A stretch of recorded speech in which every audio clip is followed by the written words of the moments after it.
Super Health Center sa San Fabian, Pangasinan, binuksan na sa publiko. Para sa detalye ng balitang yan, kasama natin nagbabalik Idol Denise Brillante. 104.7 IFM. Report!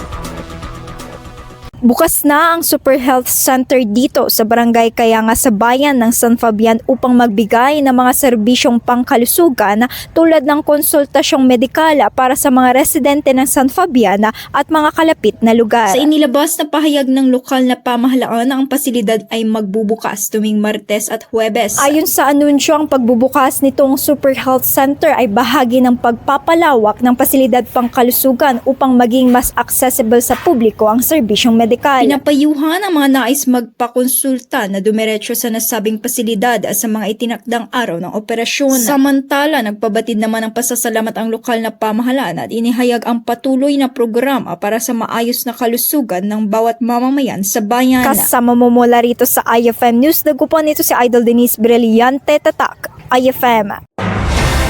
IFM News. IFM News. IFM News.